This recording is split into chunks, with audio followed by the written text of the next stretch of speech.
Isang mapagpalang araw sa ating lahat mga kapatid.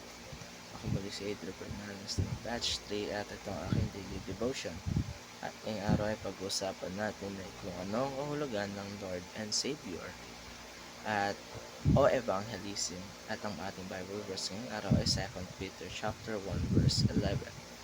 Sinasabi din na first soul and entrance shall be ministered unto you abundantly into the everlasting kingdom of our Lord and Savior Jesus Christ.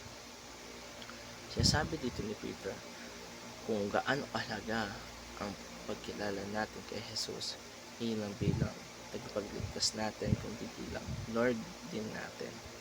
At ito rin natin mas mapapalalim ang ating pag-unawa kung ano nga ba talaga ang ibig sabihin ng evangelism.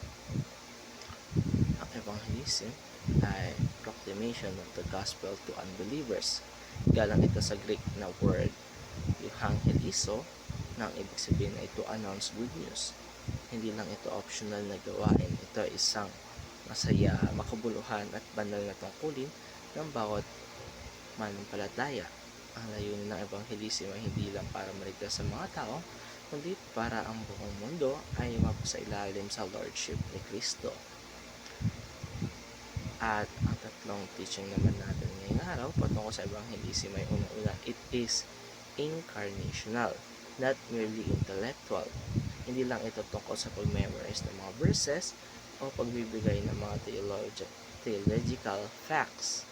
Evangelism is incarnational, ibig sabihin, ito ay nakikita sa pamaraan ng ating pamumuhay at dapat nakikita sa atin ay walang iba kundi si Kristo. Kagaya ni Jesus, nung narito siya sa ating lupaan, He didn't just preach, He lived among the people. Nanirahan siya kasama ng mga tao. Hindi lang kumain siya kasama ang mga tao.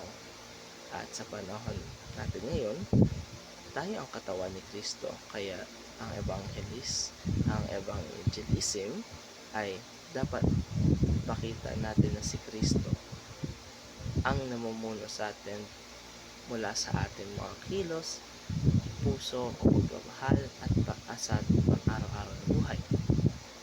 Dalawa ay it is earthward, not merely heavenward.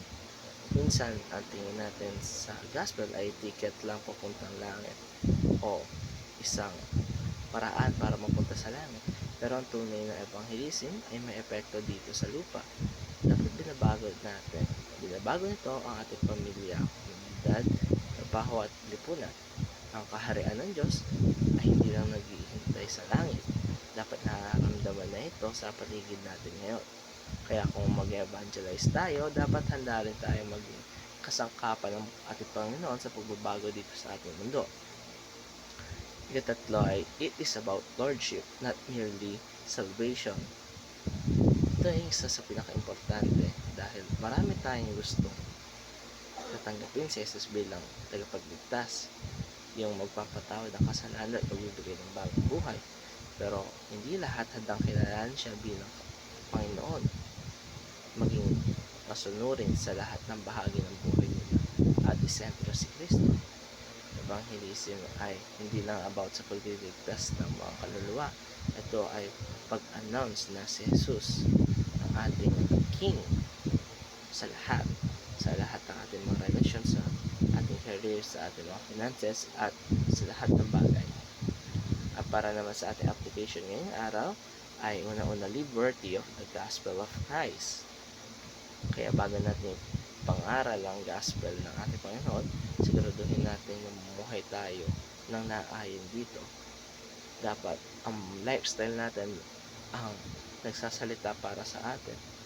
Dahil kung sinasabi natin si Jesus ang Panginoon natin, dapat siya rin ang susunod sa atin pang araw-araw na pamumuhay, kahit sa simpleng bagay lamang. Dalawa ay share the earthward gospel of kingdom. Huwag natin limitahan ang gospel sa spiritual aspect lamang. Dapat ipakita rin natin kung paano binibago ni Kristo ang mga relasyon sa pamilya, buhayan at buong komunidad. Gamitin mo ang talento mo o mga resources mo at platform mo para maging boses ng kanyang kaharian. Tatlo ay evangelize all areas of life under the Lordship of Christ. Ilagay natin si Kristo sa sentro ng lahat, hindi lang sa simbahan, kundi sa eskwela, sa trabaho, sa social media, at kahit sa ating tirahan lamang. Evangelism ay hindi lang basta-basta Sunday activity. Ito ay pang-araw-araw natin pamumuhay at pagsuko sa ating Panginoon at pagsunod sa kanyang mga kagustuhan. Kaya mga kapatid, importante na magkaroon tayo ng relasyon sa ating Panginoon. Kilalanin natin si Jesus bilang ating tagapagligtas at ang ating Panginoon. At ang evangelism ay dapat pakalat natin sa mga non-believers. Kaya mga kapatid, dito tatapos ang aking daily devotion. Maraming salamat sa panonood.